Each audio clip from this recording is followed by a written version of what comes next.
exámenes como los que pone.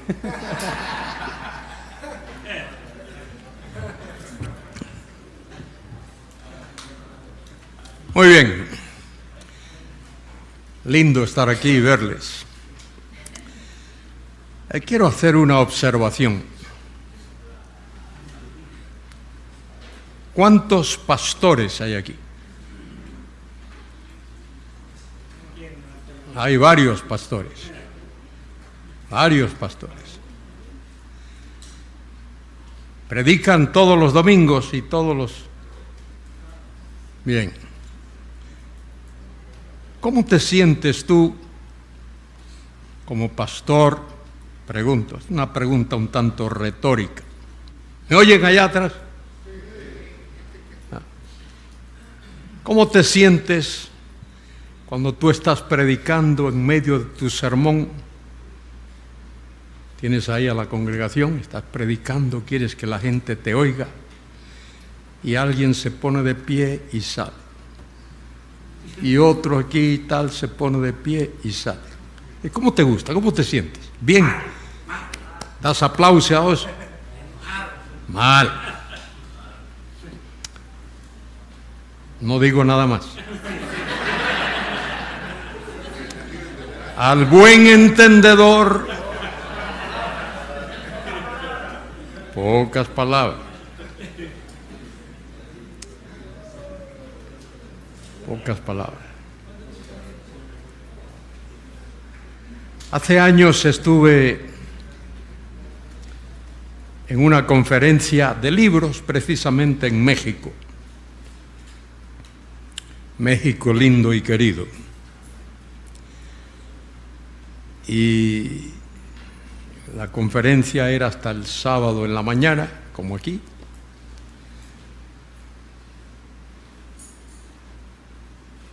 Y me dice el director de portavoz, que es un caballero, hermano, me dice: oye, Luis, te han invitado a predicar para el domingo, te invitan a predicar.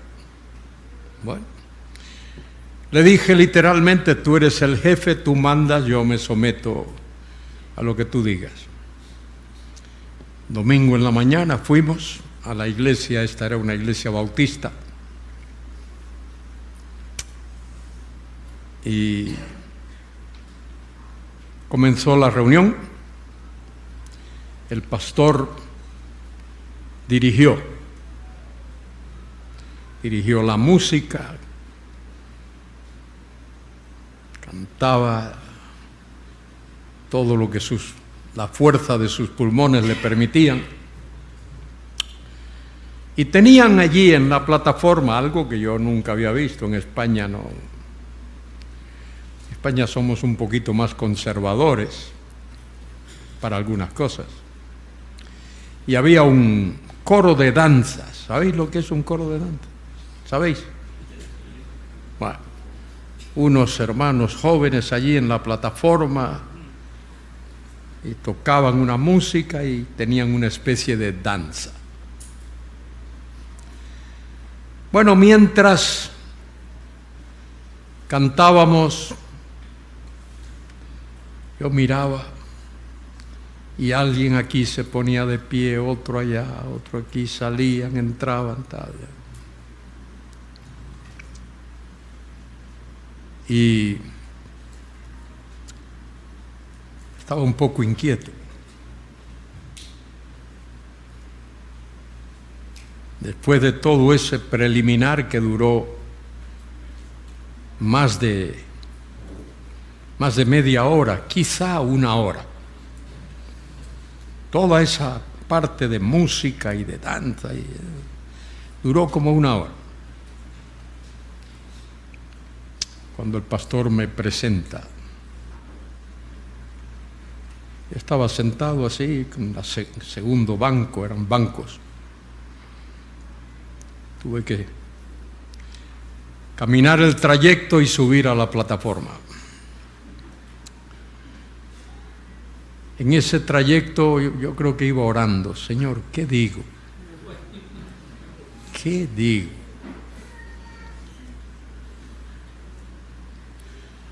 Y creo que de alguna manera el Señor me iluminó para decir lo siguiente.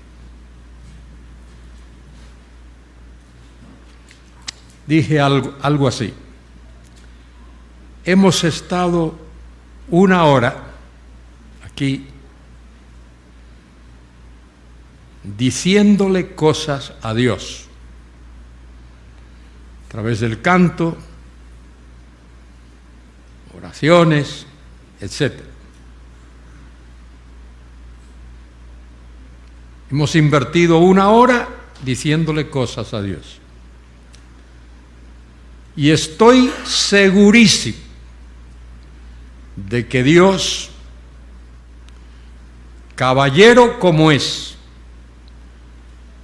nos ha prestado toda la atención del mundo.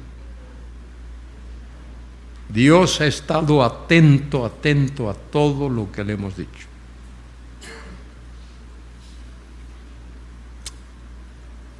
Ahora Dios quiere hablarnos. ¿Seremos nosotros capaces de prestarle a Dios la misma atención que Él nos prestó a nosotros? Fue todo lo que dije. Sorpresa para mí.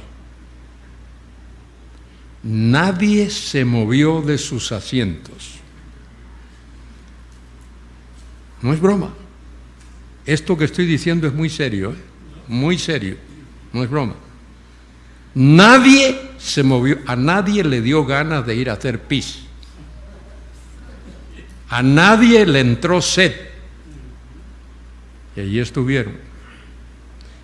Y les hablé 1 hora, exactamente el mismo tiempo que duró el devocional. Nadie se movió.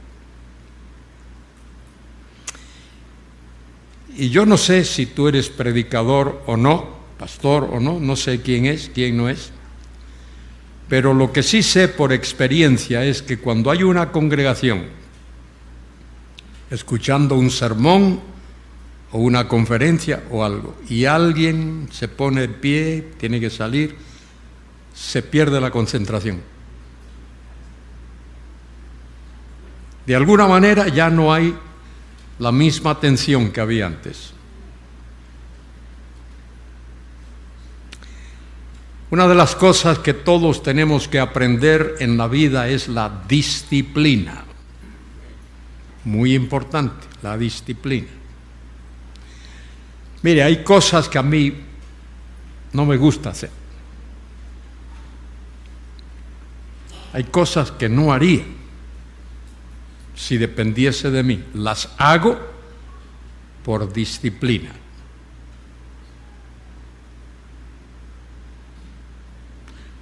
Hay mañanas cuando no quisiera levantarme. A las 6 de la mañana no me apetece levantarme. Pero tengo que hacerlo por disciplina. Cuando era estudiante trabajé en una fábrica de maquinarias. Tenía que pagar mis gastos de estudio. Nadie me pagó mis gastos de estudio. Tuve que trabajar para pagarlos. Tuve que trabajar para pagar mi hospedaje en el dormitorio de la escuela. Tuve que pagar la comida que comía. Tuve que trabajar. De manera que tenía que ser muy disciplinado. Hora de levantarme, hora de acostarme. Incluso hasta los momentos de ocio tenía que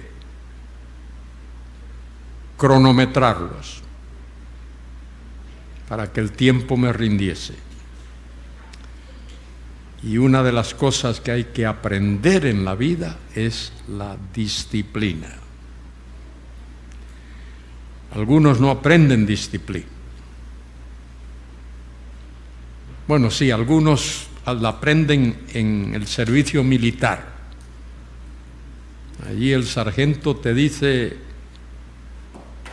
Ponte de cabeza y tienes que ponerte de cabeza. No preguntes por qué. Tienes que obedecer. Disciplina. Y a los niños hay que enseñarles disciplina. Aquí hay unos niños preciosos. Por ahí los veo, vienen y me saludan. Precioso, digo, Señor, ¿cómo es que los padres no son así?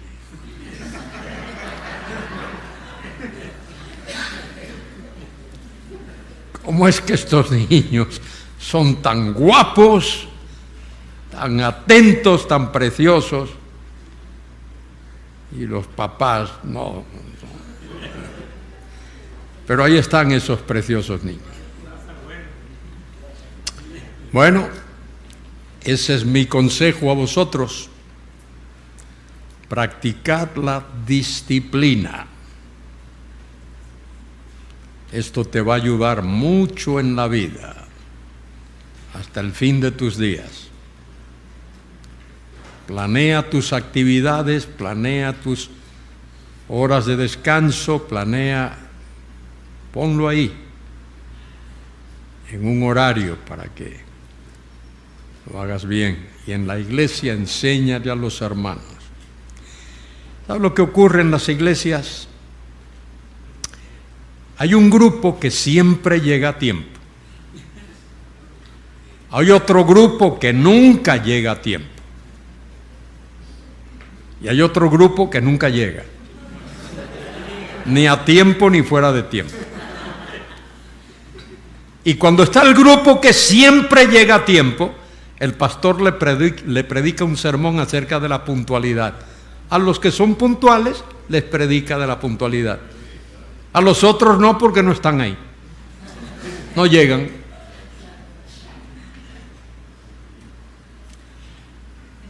Y en la iglesia hay que enseñar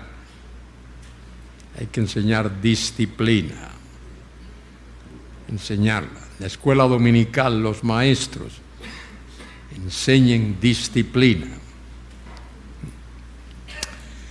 Bien, esta mañana vimos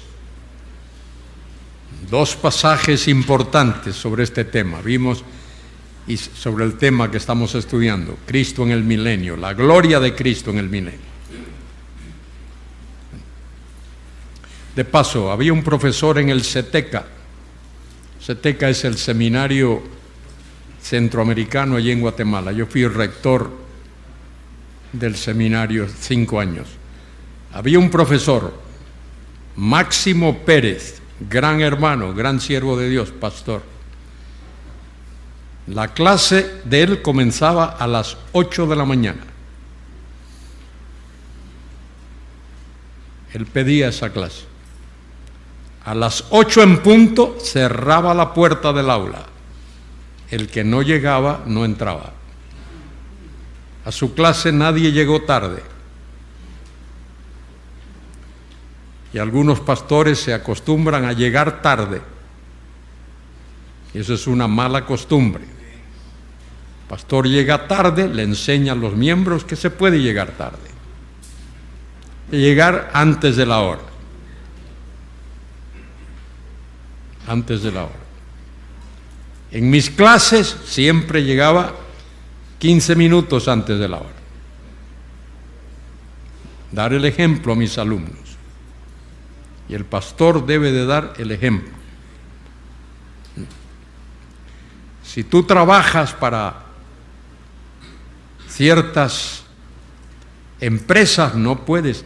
Mire, el que trabaja para la televisión, los programas por lo menos los de España, comienzan a la hora en punto. Los noticieros a las 3 de la tarde en punto, ni un segundo, ni medio segundo. Hay que llegar a tiempo. Y hay países en el mundo que premian la puntualidad, son muy puntuales. Un día en Suiza había ido a una conferencia y luego tuve que coger un transporte público para ir a la estación del tren. Y me dijeron, el tren sale a las 15 horas 2 segundos. Bueno, llegué a las 15 horas. Y cuando estoy allí con mi equipaje, veo a alguien y le pregunto, este es el tren, súbase que ya se va. Y no espera a nadie. Los suizos se caracterizan por esa puntualidad. Por eso cuando tú compras un reloj suizo, has comprado algo bueno, porque esos relojes son muy serios, muy puntuales. Muy bien. Esta mañana vimos Isaías 40 y el Salmo 72 y luego hablé sobre los 2 capítulos del libro de Daniel, capítulo 2 y capítulo 7, que hablan de, ¿cuál es el tema? Los tiempos de los gentiles, que es el tiempo cuando Dios soberanamente y judicialmente aparta a Israel y coloca a los gentiles para que gobiernen los asuntos del mundo. Ya veis, estos queridos hermanos, no se sientan ofendidos, pero fíjense, vosotros acabáis de llegar hace 5 minutos que comenzamos. Ahora cuando entrasteis todo el mundo a mirar porque llegasteis. Esa es la importancia de llegar a tiempo. No os sintáis ofendidos, que estuve hablando acerca de eso. Pero es eso así. Alguien entra ahora o alguien se pone en pie y sale, se despista. La atención, hay un dicho que uno estudia en la ciencia de la educación, dice, para atender hay que desatender.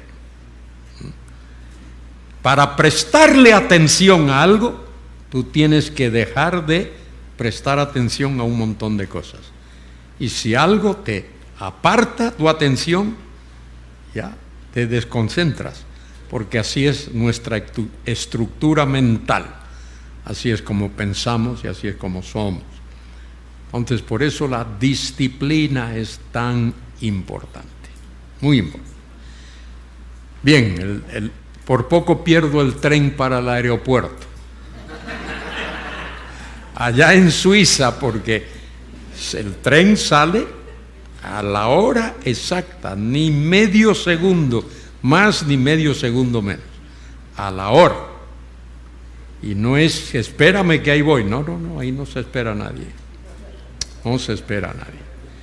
Bien, el libro de Daniel es el libro profético más importante que hay,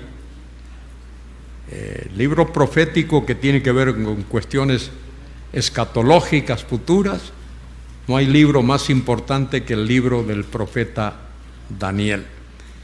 Y es tan preciso Daniel, que es el libro que la alta crítica intenta demoler, destruir, quitarlo de su sitio.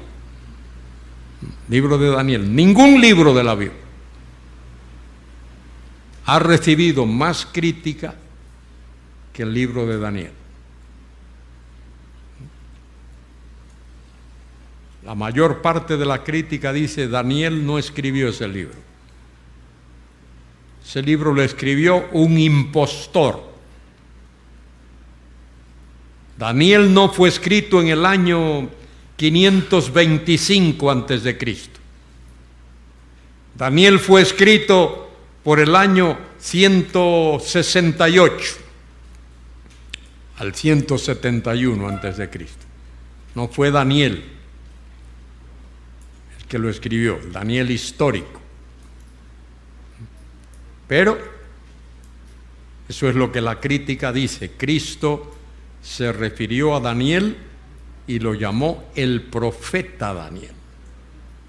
En ningún otro sitio de la Biblia se dice que Daniel es profeta.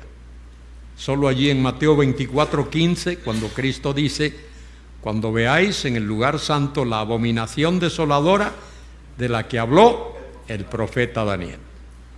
Entonces Cristo nos certifica que Daniel era profeta. De paso, en el Antiguo Testamento había dos clases de profetas. Había profetas que Dios designó profetas. Esa era su ocupación. Desde que se levantaban hasta que se acostaban, esa era su ocupación. Ese era su trabajo. Isaías era profeta. Jeremías era profeta. Y hombres así como esos. Pero Daniel no. La ocupación de Daniel era ser primer ministro en una corte pagana.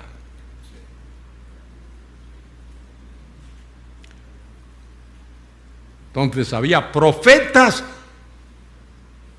que Dios le dio el don, pero al mismo tiempo lo designó como profetas. Esos eran profetas por llamamiento. Dios los llamó a ser profetas y de eso se ocupaban. Hubo otros que eran profetas porque tenían el don, pero no se dedicaban a eso. Daniel se dedicaba a ser primer ministro en la corte de Nabucodonosor y de otros malvados del reino de Babilonia. ¿Qué otro fue profeta sin? Bueno, Dios llamó a Amós, pero por ejemplo, Esdras y Nehemías. Nehemías era el copero del rey. No es que Dios lo llamó para que dejase otra cosa y se dedicase a ser profeta. No, Amós, Dios le dijo, deja tu ocupación en el campo, donde fuese, y dedícate a ser profeta. Pero Esdras y Nehemías no. ¿Quién más era profeta que no era profeta de ocupación?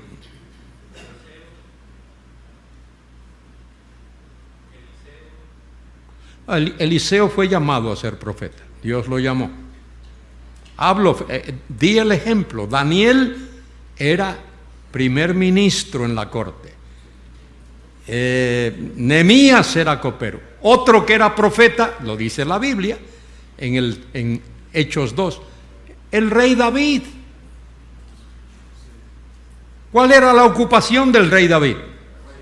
Ser rey. Y antes había sido pastor de ovejas. Pero él no se dedicó a ser profeta, pero Dios le dio el don de profeta. ¿Me explico o no me explico? ¿Entendéis esto? Y a hombres que eran profetas porque Dios les dio el don. Se ocupaban, su labor cotidiana, la manera de buscarse la vida era otra. Pero hubo otros que eran profetas 24 horas al día. Oseas, Dios lo llamó. Joel, Dios lo llamó. Amós, Dios lo llamó. Isaías, Dios lo llamó. Jeremías, Dios lo llamó. Y había una escuela de profetas. Elías era profeta. Y Samuel también. Samuel era un poquito más que profeta, también tenía funciones sacerdotales. Muy bien. Vimos cómo Dios usó a Daniel. Y Dios reveló a Daniel cosas tremendas. Tremendas. Entre las cosas que Dios reveló a Daniel está el pasaje profético más importante de la Biblia, que es el pasaje de las 70 semanas. Daniel 9, 24 al 27. 70 semanas están decretadas. La Reina Valera dice determinadas. La palabra es decretadas. Dios decretó 70 semanas. Y esas semanas eran semanas de años.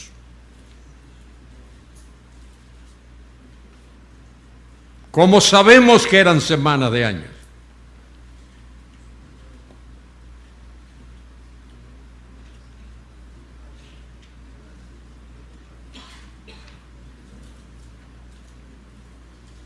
Nadie sabe cómo sabemos por qué eran semanas de años. Bueno, para comenzar, si no son semanas de años, serían semanas de días, porque no conocemos otra forma. Si fueran semanas de días, 490 días es un año y un poquito más. Y las cosas que Dios dice que tendrían lugar en esas 70 semanas no podían realizarse en un año y un poquito. 400, un año normal tiene 365 días. Entonces, esas cosas no podrían. Pero ¿cómo sabemos que eran semanas de año? Bueno, como veo que estáis un poquito así, vamos a ir a las Escrituras. Vamos a ir al libro del Levítico.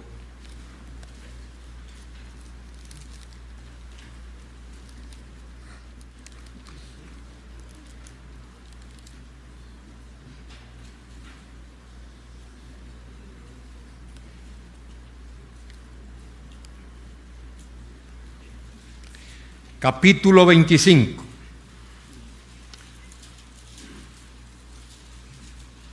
¿Cuántos, aunque sea una vez en la vida, te has leído ese capítulo? ¿Cuántos de aquí? Por lo menos una vez te has leído. Hay varios. ¿Cuántos aquí, digan sin vergüenza, cuántos nunca han leído ese capítulo? No te dé pena. Aquí veo un hermano y allá veo otro que nunca han leído ese capítulo. Bueno, vamos a leer parte de ese capítulo. Jehová habló a Moisés en el monte de Sinaí, diciendo: habla a los hijos de Israel y diles: cuando hayáis entrado en la tierra que yo os doy, la tierra guardará reposo para Jehová. 6 años sembrarás tu tierra, 6 años podarás tu viña y recogerás su fruto. Pero el 7º año la tierra tendrá descanso, reposo para Jehová, no sembrarás tu tierra ni podarás tu viña. Lo que de suyo naciere en su tierra segada, no lo segarás, y las uvas de tu viñedo no vendimiarás.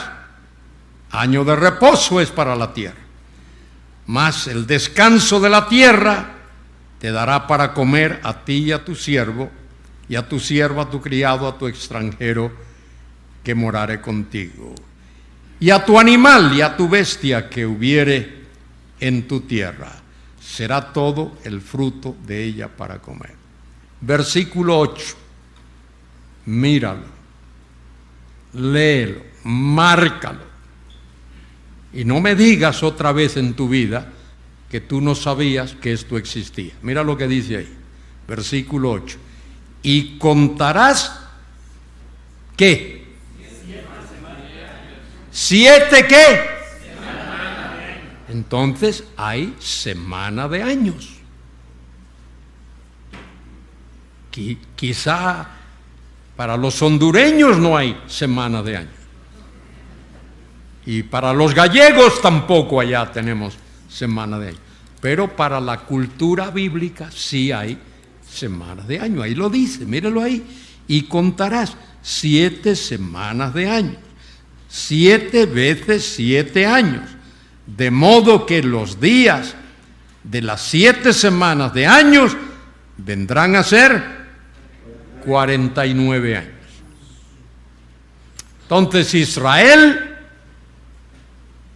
estuvo cautivo en Babilonia 70 años. Y la cosa tiene que ver con eso. 70 años.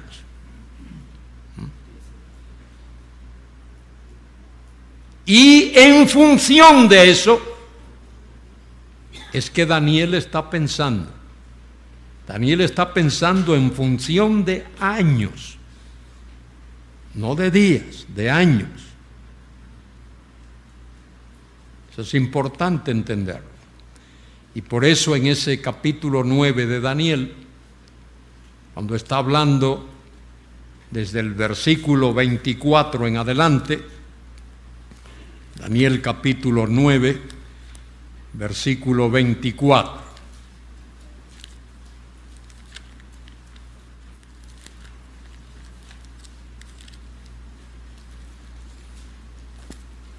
Dice el texto: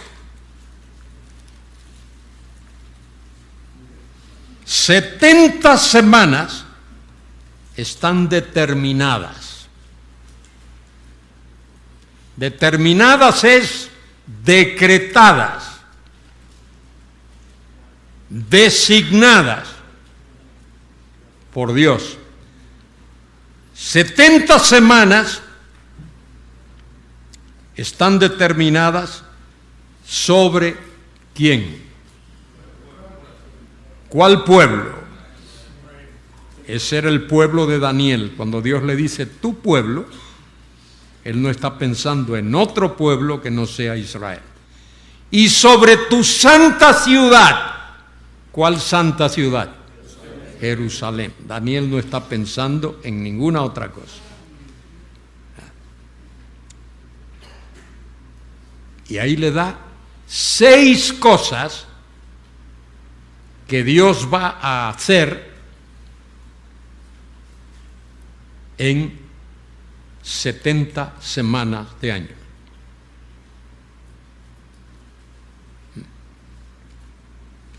¿Cuáles son esas cosas? Dice allí: para terminar la prevaricación, 1. Poner fin al pecado, 2. Expiar la iniquidad, 3. Traer la justicia perdurable, 4. Sellar la visión y la profecía, 5. Y ungir, dice ahí, ¿y ungir a quién? Santo de los santos, pero en el texto original dice ungir al lugar santísimo. Ungir al lugar santísimo, el Kadosh Kadoshim, lugar santísimo. Dios dice que Él ha decretado 70 semanas de años para realizar esas 6 cosas.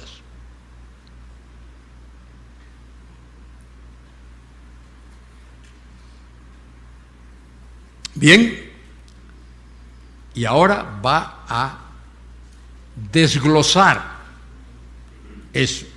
Versículo 25. Sabe pues y entiende que desde la salida de la orden, ahora no hay tiempo para dar todos los detalles, pero la salida de la orden tuvo lugar en el año 444 antes de Cristo. Fue la orden que Dios dio para restaurar Jerusalén y para reedificar el templo. De la salida de la orden para restaurar y edificar a Jerusalén hasta el Mesías príncipe. Hasta el Mesías príncipe, ese hasta el Mesías príncipe es hasta cuando el Mesías hizo lo que llamamos la entrada triunfal.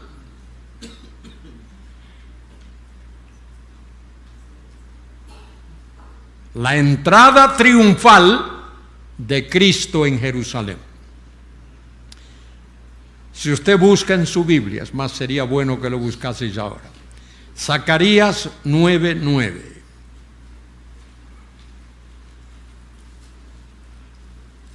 Si alguien lo encuentra, que lea el pasaje. Alégrate mucho, hija de Sión, da voces de júbilo, hija de Jerusalén. He aquí tu rey vendrá a ti, justo y salvador, humilde y cabalgando sobre un asno, sobre un pollino, hijo de asna. Muy bien, ¿habéis entendido eso? Esa es la profecía dada por Zacarías. Ahora alguien que me busque Mateo 21:5 y lo lea. Pronto.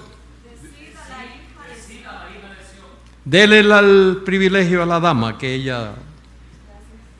Decid a la hija de Sión, he aquí tu rey viene a ti, manso y sentado sobre una asna, sobre un pollino, hijo de animal de carga. Eso es lo que acabamos de leer, lo que leyó el hermano allí en Zacarías 9:9. Eso se cumple en Mateo 21:5. ¿Qué pasó ese día? Jesucristo hizo lo que se ha llamado, ¿cómo se le llama eso? La entrada triunfal, que es en realidad una entrada sin triunfo. Ahí no hay triunfo, ahí Él es a la postre apresado y juzgado ilegalmente y condenado a morir. Pero mire lo que dice Daniel 9:25. Sabe pues y entiende que desde la salida de la orden para restaurar y edificar a Jerusalén, esa orden la dio el rey Artajerjes en el año 444 antes de Cristo.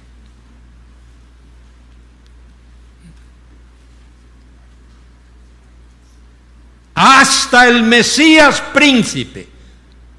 El día cuando el Mesías príncipe, acabamos de leer los dos pasajes, Zacarías 9:9, Mateo 21:5, el Mesías príncipe se presenta a los hijos de Israel, entra en la ciudad de Jerusalén y les dice: yo soy vuestro Mesías,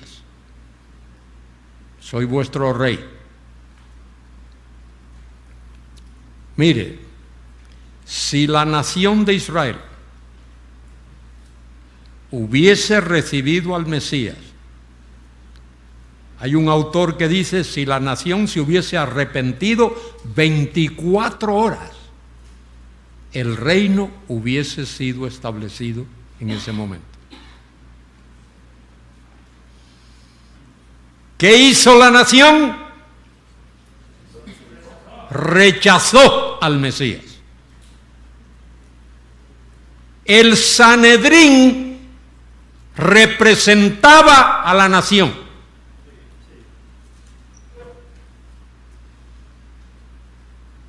Y cuando alguien pregunta, ¿este quién es? ¿Cuál fue la respuesta que dan? ¿Saben lo que dijeron? Este es Jesús, el profeta de Nazaret. No lo aceptan como Mesías. No lo aceptan como el rey Mesías. No lo aceptan como el hijo de David que viene a reinar, a ocupar el trono de David. ¿Qué hacen? Lo rechazan. Y lo entregan en manos de los gentiles. Esto lo dice el libro de Hechos, capítulo 2, 26 y 27, y también el libro de Hechos, capítulo 4.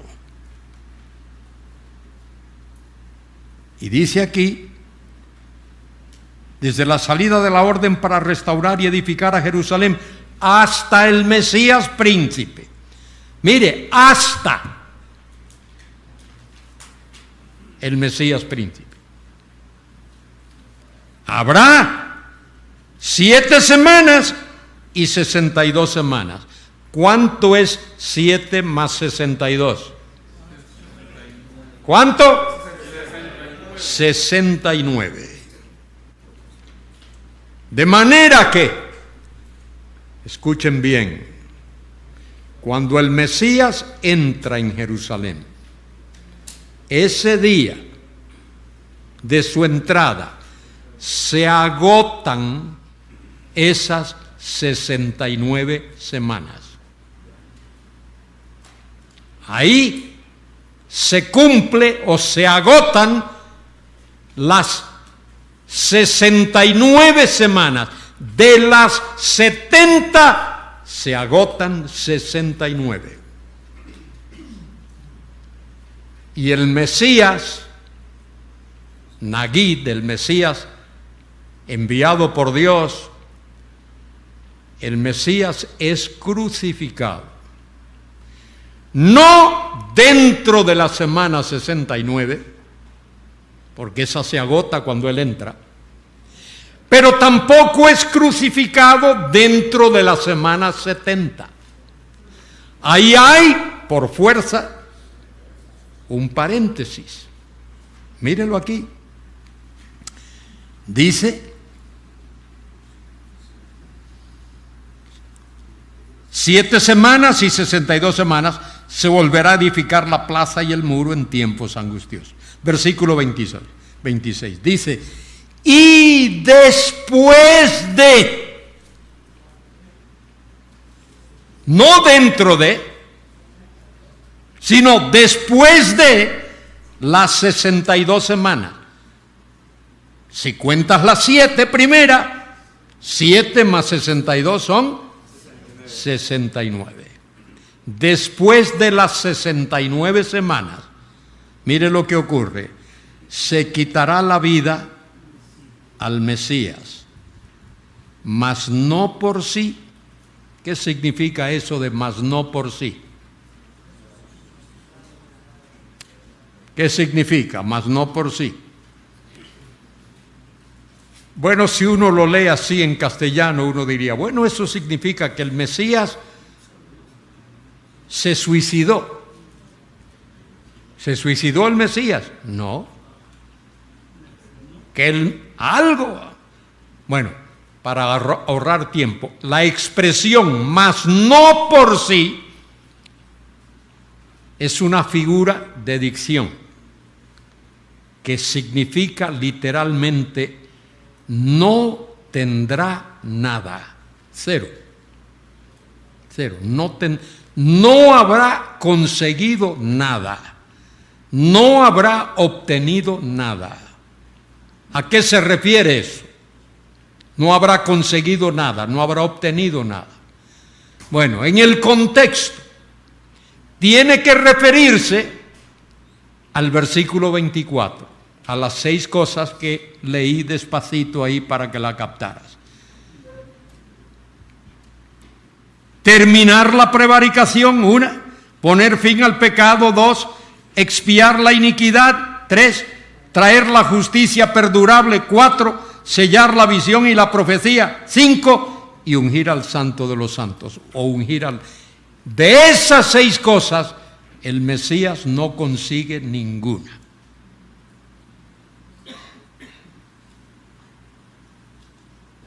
Raro, ¿verdad? Bueno, si tú lo lees en su contexto, no es tan raro. A ver, ¿cómo comienza el versículo 24? Por eso he hablado de hermenéutica aquí. Hay que interpretar un pasaje en su contexto. ¿Qué dice el versículo 24? 70 semanas están determinadas sobre quién, tu pueblo, y sobre quién más, tu santa ciudad. Esas 6 cosas, en lo que respecta al pueblo de Daniel y a la santa ciudad de Daniel, ninguna de esas 6 se consigue. Cuando se agotan las 69 semanas. ¿Qué es lo que pasa? ¿Qué es lo que pasa? ¿Sabe lo que pasa? Mire lo que pasa. Mire lo que pasa. Versículo 27. ¿Qué dice? ¿Qué dice el versículo 27? Y por otra semana. Momentito, no. Paco peco, poco pico, poco a poco. Ve despacio. Por eso es que no entendemos la Biblia muchas veces, porque apretamos el acelerador. Y ¿cuántas semanas se han cumplido? ¿Cuántas faltan? Entonces hay que prestar atención. Ese y por otra significa, y está así en el texto original, y por una semana. 69 más una, 70. Hasta que no se agoten las 70 semanas, Israel no habrá conseguido, Israel como nación, no habrá conseguido ninguna de esas 6 cosas. Israel como nación. Hay judíos individuales que se han convertido, gloria a Dios. Gloria a Dios, y forman parte de la iglesia. Pero aquí está hablando de la nación de Israel. Mire lo que dice, y por otra semana confirmará. ¿Quién confirmará? El anticristo. ¿Sí? Diría alguno, ¿sí? No, mire lo que dice. Y por otra semana confirmará el pacto con muchos. ¿Quién confirma? Mire el contexto. ¿Quién confirma? El príncipe Mesías que viene.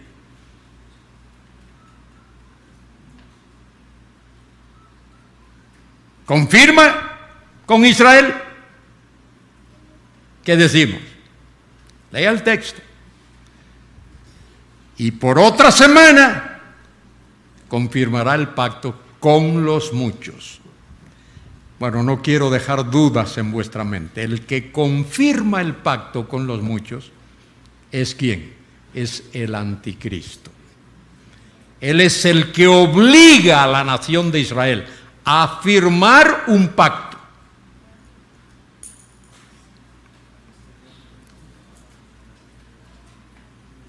Dice ahí, confirmará, la idea es obligará, forzará.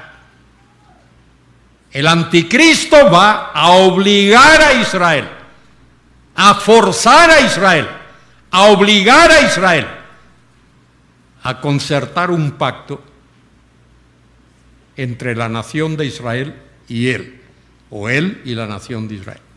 El pacto en esencia es: deja tu seguridad en mis manos, yo te voy a proteger, confía en mí. E Israel confía en el anticristo, y el anticristo lo que hace es traicionar a Israel, porque a la mitad de esos 7 años de esa última semana da marcha atrás. Mírelo aquí. Y por otra semana confirmará, obligará el pacto con muchos. A la mitad de la semana, 3 años y medio, hará cesar el sacrificio y la ofrenda. Después, con la muchedumbre de las abominaciones, vendrá el desolador, hasta que venga la consumación y lo que está determinado se derrame sobre el desolador. Dios ha determinado sobre la nación de Israel 70 semanas de años, 490 años. De esos 490 años, 300, ¿cuánto? ¿Cuántos se han cumplido? 483 años. 490 menos 7, 483 se han cumplido. ¿Cuántos faltan por cumplirse? 7. Y esos 7 que faltan por cumplirse son los 7 años de la gran tribulación. Y la gran tribulación es lo que da comienzo al día de Jehová o al día del Señor. Y ahí es el tiempo, creo que Jeremías 37 lo describe. Fíjese cómo Jeremías 37 describe ese tiempo.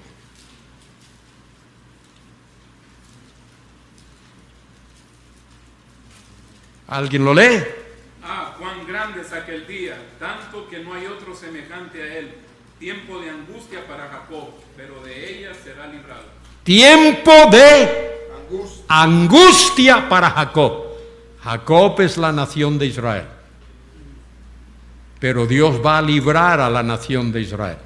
No va a librar a todo judío. Va a librar al remanente. Lo dice Pablo en Romanos 9 y en el 10 y en el 11. No todos los que son de Israel son israelitas. Hay un remanente que Dios va a salvar. Por allí, por Romanos 9:27 dice algo así. Romanos 9:26.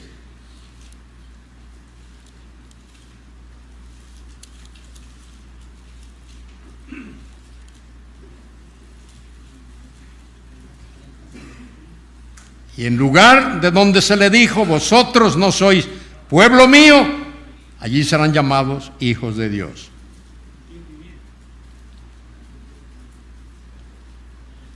Versículo 27. También Isaías clama tocante a Israel. Si fuera el número de los hijos de Israel como la arena del mar, tan solo el remanente será salvo. Solo el remanente será salvo. Y luego también en el capítulo 11 y versículo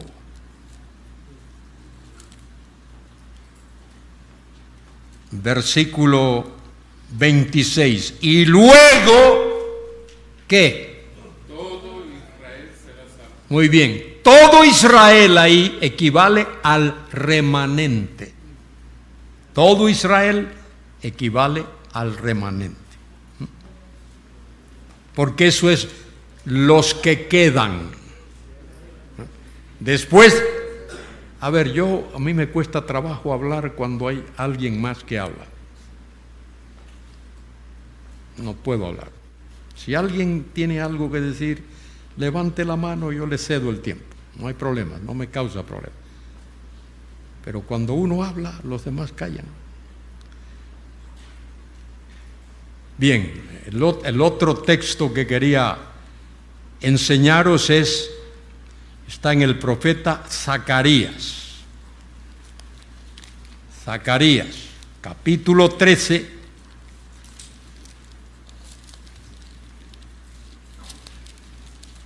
Zacarías 13 y versículo 8. Mire lo que dice ahí. Y acontecerá en toda la tierra, dice Jehová, que las 2/3 partes serán cortadas en ella. Perecen, mueren, son rebeldes. Aunque son descendientes de Abraham y de Isaac y de Jacob, son rebeldes. Y dice, perecerán y se perderán, mas la tercera quedará en ella. Esa tercera que queda en ella, ese es el todo Israel. Todo Israel es el remanente que queda después de que Dios los hace pasar por el tamiz. Dios los va a cernir, los va a hacer pasar y queda solo la tercera parte. Y de eso es de lo que Daniel nos está hablando allí. cuando dice: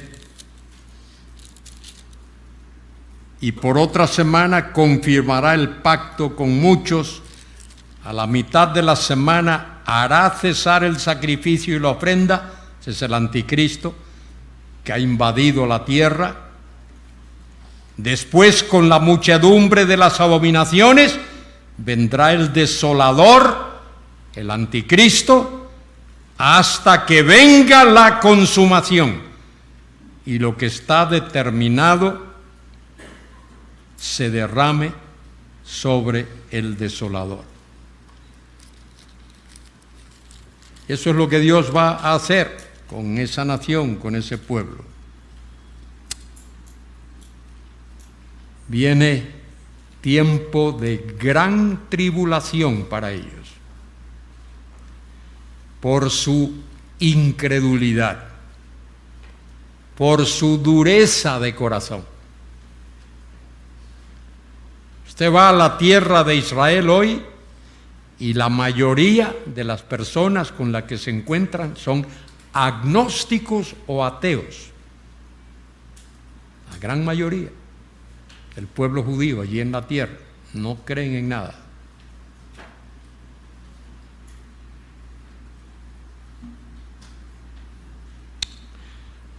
Bien, alguien me preguntó si íbamos a tener algún periodo de pregunta o algo así. Pero es que ahora mismo es las 3. ¿A qué hora tenéis que estar en la reunión aquella? 3:30. Muy bien. Hay unos minutos entonces. Si alguien tiene alguna duda, no la pregunta esa que le haces a todo el mundo que viene y predica la misma cosa, una pregunta, alguna duda sobre lo que he hablado, te doy la oportunidad ahora de que la formules. Y yo espero 10 segundos. Si no hay nadie, seguimos. No hay ninguna duda de lo que he hablado hasta ahora. Las preguntas aquí, cuando estamos reunidos. Fuera, no me digas: mire, yo tenía una pregunta que... No te me acerques para eso. No me hagas ser descortés. Bien.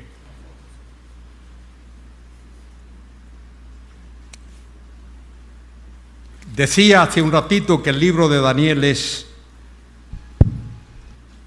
profecía tremenda. Y es por eso que la crítica arremete contra este libro. No quiere saber del libro de Daniel. La crítica lo rechaza totalmente. Lo considera algo que no es histórico, que da datos, y este libro ha sido estudiado y reestudiado y nadie ha encontrado nada que no sea histórico en el libro de Daniel. Todos los datos que da son históricos. Bien, capítulo 11 de este libro, los últimos versículos del capítulo 11. Capítulo 11 es la narración de la lucha entre el rey del norte y el rey del sur. Esos reyes que se derivaron del imperio de Alejandro Magno. Y el rey del norte era el rey de Siria, el rey del sur era el rey de Egipto, y siempre estaban en guerra. Y como Israel está en medio de los dos, Israel era como el balón de fútbol, pateado de un lado y pateado del otro. Pateado de un lado y pateado del otro. En el capítulo 11, versículo 36, ahí comienza un trozo que habla de esa persona terrible que aparecerá en los postreros tiempos, llamado el Anticristo. Dice allí, versículo 36, y el rey hará su voluntad. El Anticristo será alguien que solo hace lo que él quiere. Su voluntad, su decisión. Es un dictador. No toma consejo de nadie, lo que él quiere. El rey hará su voluntad, dice allí. Se ensoberbecerá y se engrandecerá sobre todo Dios, y contra el Dios de los dioses hablará maravillas, y prosperará hasta que sea consumada la ira, porque lo determinado se cumplirá. Cuando venga el Señor, Él lo mata con la espada que sale de su boca, lo derrota. De esto habla Apocalipsis capítulo 13.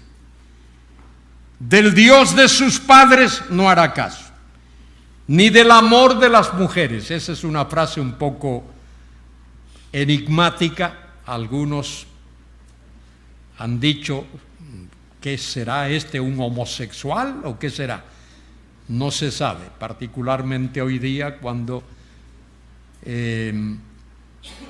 personas que practican esa cultura, que tienen esa práctica, pues están metidos en todos los estamentos de la sociedad. Están en la política. En España hemos tenido ministros, tenemos ahora mismo 2 que son homosexuales, y antes ha habido también, y hay militares, y hay gobernadores en otros países, y hay alcaldes en muchos sitios que son homosexuales. Bueno, dice aquí, del amor de las mujeres que no hará caso, ni respetará a Dios alguno, porque sobre todo se engrandecerá, mas honrará en su lugar al Dios de las fortalezas, Dios que sus padres no conocieron. Lo honrará con oro y plata, con piedras preciosas y cosas de gran precio.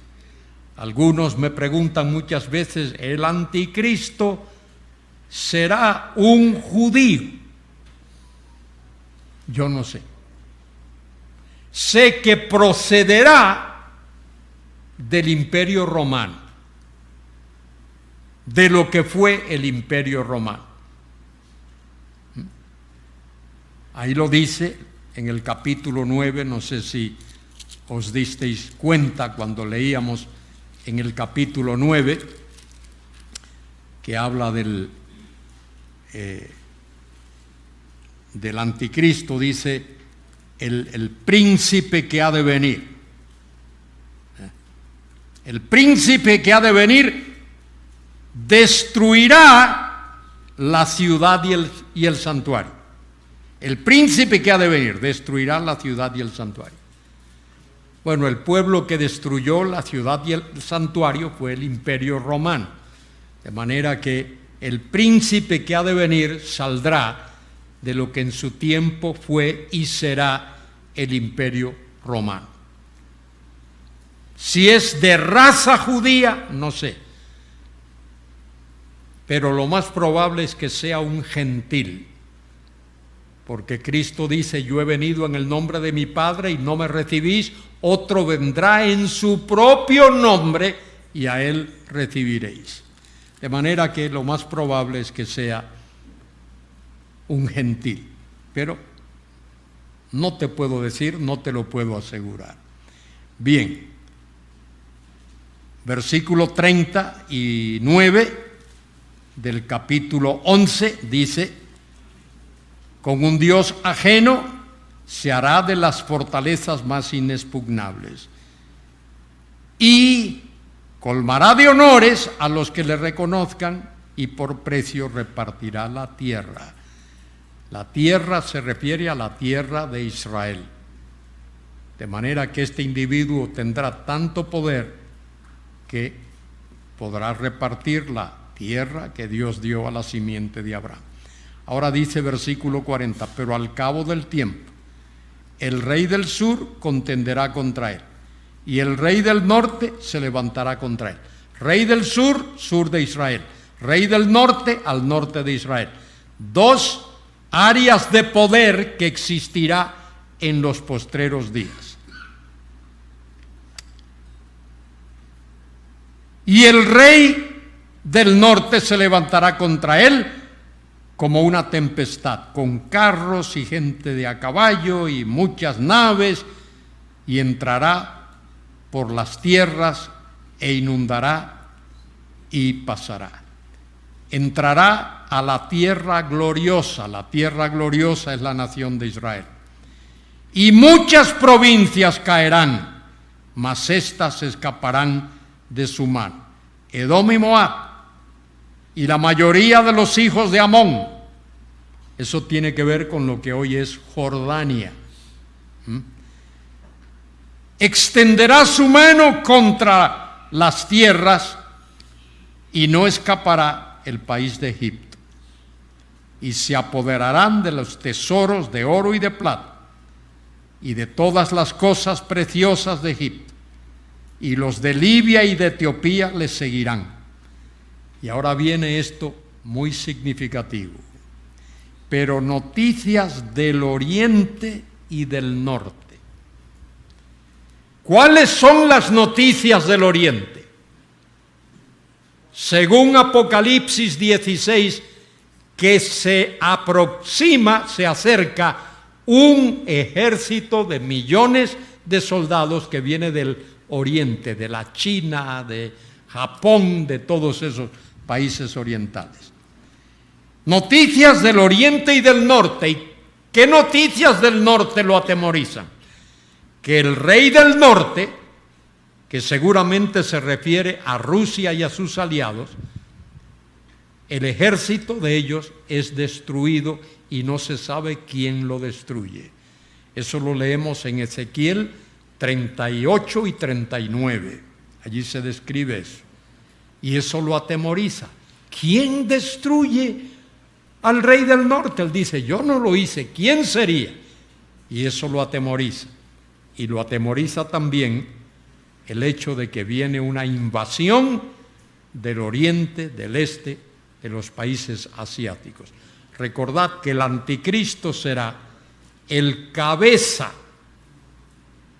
de el occidente, de las naciones del oeste, algo así como lo que hoy se llama la Unión Europea, de los que forman parte Alemania y Francia, Italia, España y otros países más. Lo que fue el antiguo imperio romano. Bueno, estos vienen. Noticias del oriente y del norte lo atemorizarán. Y saldrá con gran ira para destruir y matar a muchos. Y plantará las tiendas de su palacio entre los mares, y seguramente eso tiene que ser el mar Mediterráneo, y el monte glorioso y santo. Eso tiene que ser la ciudad de Jerusalén. Mas llegará a su fin y no tendrá quien lo ayude. ¿Por qué? Porque es ahí cuando el Mesías viene con poder y gloria. Eso es lo que Mateo 24 dice. Mateo 24, 19, cuando aparece la señal del Hijo del Hombre en el cielo. Mateo capítulo 24 y versículo 29. Por ahí dice el texto: e inmediatamente después de la tribulación de aquellos días, el sol se oscurecerá, la luna no dará su resplandor, y las estrellas caerán del cielo, y las potencias de los cielos serán conmovidas. Entonces aparecerá la señal del Hijo del Hombre en el cielo, entonces lamentarán todas las tribus de la tierra y verán al Hijo del Hombre viniendo sobre las nubes del cielo con poder y gran gloria. ¿Por qué se lamentan las naciones? Se lamentan porque Él viene, porque no quieren que Él venga. Las naciones de la tierra no quieren que Él venga. Los dirigentes de las naciones, presidentes y reyes y jefes militares, no quieren que Él venga. Porque cuando Él venga, se les acabó. Ya no tendrán. Mire, en casi todas las naciones, no todas, pero en la mayoría, ¿quiénes operan el tráfico de droga? ¿Quiénes? ¿Sabes quiénes? Los militares. Aquí en Honduras, ¿quién controla el tráfico de droga? Los militares hondureños. Y en Guatemala, ¿quién? Igual. Y en El Salvador, igual. Y en los demás países lo mismo. Y no he leído de esto en España, pero no me sorprendería que también hubiese algunos. Una vez detuvieron a un guardia civil en España. El sueldo de un guardia civil es un sueldo normal, suficiente para que viva, tenga su casa y dé de comer a su familia. Pero este guardia civil conducía un Mercedes-Benz y ya eso causó sospecha. Mercedes-Benz es uno de los coches más caros en todo el mundo. Es posiblemente el mejor, pero es de lo más caro. Y este individuo, las autoridades comenzaron a sospechar y a vigilarlo, porque no podía ser que con lo que él ganaba pudiese tener un Mercedes-Benz, coche sino de lujo, por lo menos de bastante cerca al lujo. Y efectivamente descubrieron que estaba metido en el tráfico de drogas. Y eso ocurre en todos los países, no hay excepción, porque el dinero es diabólico. Dinero corrompe a la gente. Dinero corrompe. La gente ve el dinero y abre los ojos y la mente comienza a funcionar y te convencen. Entonces eso es esto que dice aquí que entonces apareció la señal del Hijo del Hombre en el cielo. Entonces lamentarán todas las tribus de la tierra. Lamentarán no porque anhelan que Él venga, todo lo contrario, lamentarán porque Él viene. Lamentarán porque Él viene. Fíjese, la misma cosa, dicho con otras palabras, allí en el Apocalipsis capítulo 6. El Apocalipsis capítulo 6 describe lo que ha de ocurrir justo cuando termina la primera parte de la gran tribulación. Al final de la gran tribulación. Mire lo que dice allí. Versículo 12 del capítulo 6 de Apocalipsis. Miré cuando abrió el sexto sello, y aquí hubo un gran terremoto, y el sol se puso negro como tela de cilicio, y la luna se volvió toda como sangre, y las estrellas del cielo cayeron sobre la tierra como la higuera deja caer sus higos cuando es sacudida por un viento, por un fuerte viento. Y el cielo se desvaneció como un pergamino que se enrolla, y todo monte y toda isla se removió de su lugar. Y ahora mire la reacción Esto es lo que la gente ha de ver.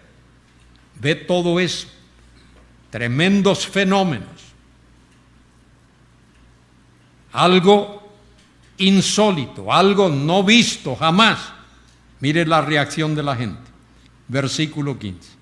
Y los reyes de la tierra, y los grandes, los ricos, los capitanes, los poderosos, y todo siervo y todo libre, se escondieron en las cuevas y entre las peñas de los montes. Y decían a los montes y a las peñas, ¿qué les decían? Caed sobre nosotros y escondednos del rostro de aquel que está sentado sobre el trono y de la ira del Cordero.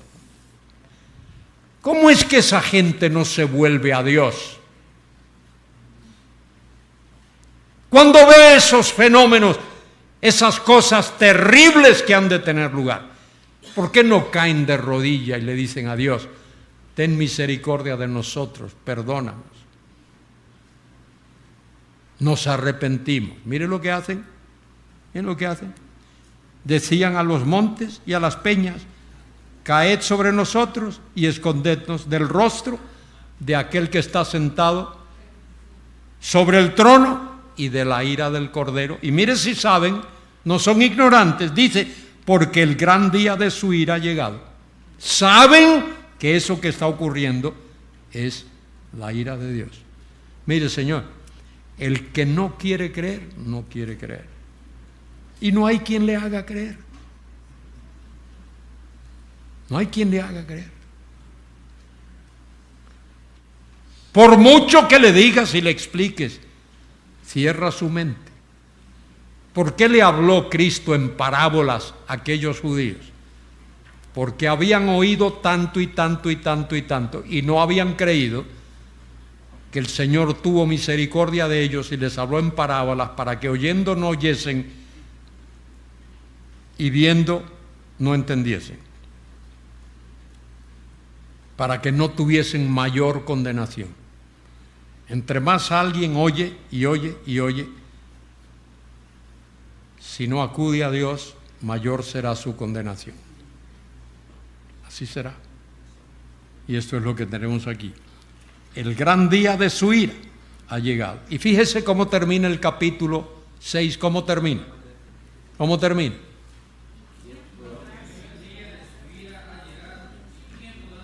¿Cuál es la pregunta? ¿Quién podrá sostenerse en pie? Que equivale a decir, ¿quién será salvo? ¿Quién podrá ser salvo? Y la respuesta a eso lo tenemos en el capítulo 7. Versículo del 1 al 9. Habla de 144,000 que son sellados, escogidos por Dios y sellados. Y a partir del versículo 9, una multitud de todos los pueblos, todas las lenguas, todas las razas, todas las etnias, que han lavado sus ropas y las han emblanquecido por la sangre del Cordero. Respuesta a esa pregunta, ¿quién podrá sostenerse en pie? ¿O quién podrá ser salvo? Respuesta, todo aquel que pone su fe en Jesucristo. Porque nadie que rehúse poner su fe en Cristo puede ser salvo. Y el que rechaza a Cristo se pierde por toda la eternidad. Y fíjese, no habrá nadie en el infierno. Nadie, cero. Nadie en el infierno que se ponga en pie y le diga a Dios, Dios, tú tienes la culpa de que yo esté aquí. A mí me hubiese gustado estar allá y tú no me dejaste. Nadie podrá hacer eso. Nadie podrá culpar a Dios de estar en el infierno. Es más, fíjese, yo tengo una noción, algo que me inclina a pensar me inclina a pensar que nadie que esté en el infierno va a querer estar en el cielo. Que está allí, que va a estar padeciendo, sufriendo todo, nadie va a querer estar en el cielo. Que esté en el infierno, no va a querer estar en el cielo. Creo que se va a sentir peor. No sé.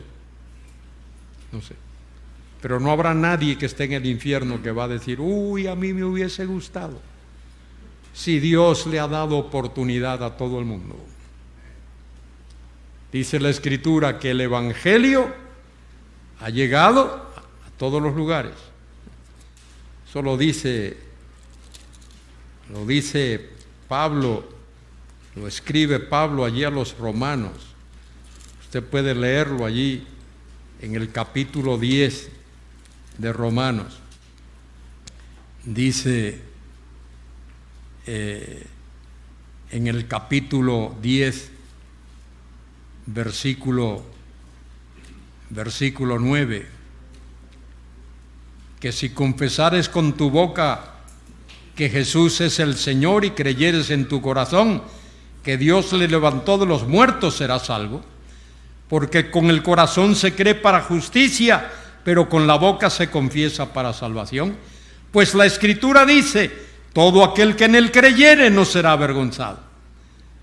Porque no hay diferencia entre judío y griego, pues el mismo que es Señor de todos es rico para con todos los que le invocan, porque todo aquel que invocar el nombre del Señor será salvo. ¿Cómo pues invocarán aquel en el cual lo han creído? ¿Y cómo creerán en aquel de quien no han oído? ¿Y cómo oirán sin haber quien les predique? ¿Y cómo predicarán si no fueren enviados? Como está escrito, cuán hermosos son los pies de los que anuncian la paz, de los que anuncian buenas nuevas. Mas no todos obedecieron el Evangelio, pues Isaías dice, Señor, ¿quién ha creído a nuestro anuncio? Así que la fe es por el oír y el oír por la palabra de Dios.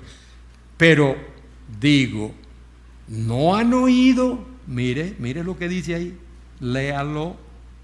Mire lo que dice, ¿no han oído?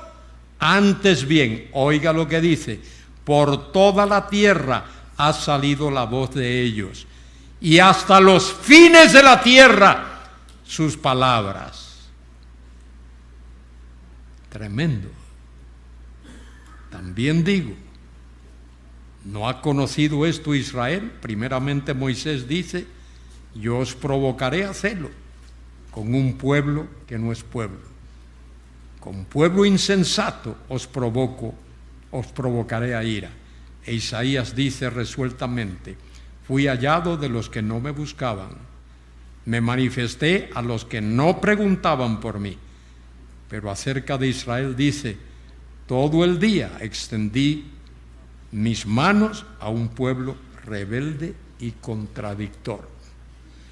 Dios ha tenido misericordia del mundo y lo sigue teniendo, la sigue teniendo.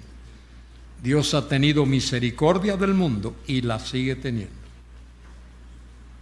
Dios pudo haber destruido este mundo totalmente y haber comenzado una raza nueva, pero era su propósito, su plan original,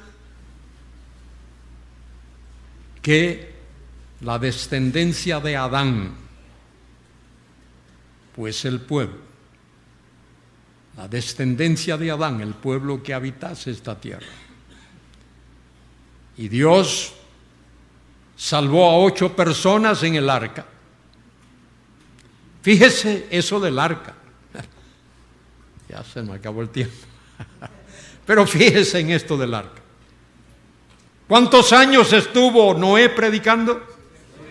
120 años.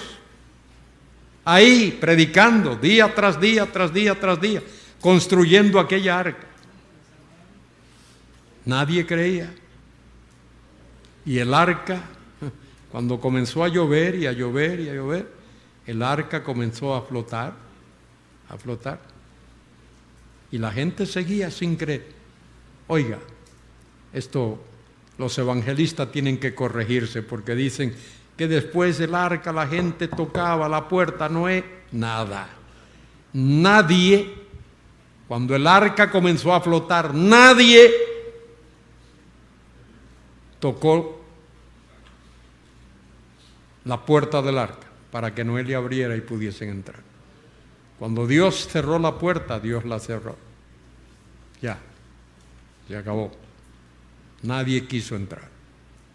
Solo esas 8 personas. Y con esas 8, Dios repobló el mundo. Dios repobló el mundo. Bueno, terminamos. Nos vemos esta tarde, noche, que voy a hablar sobre el Apocalipsis capítulo 20. Vamos a orar antes de irnos. Padre, gracias por este tiempo, por mis hermanos y hermanas. Qué bendición tenerles y conocerles y poder hablar con ellos y compartir tu palabra. Bendice el resto de este día, para gloria tuya, por Cristo nuestro Señor. Amén.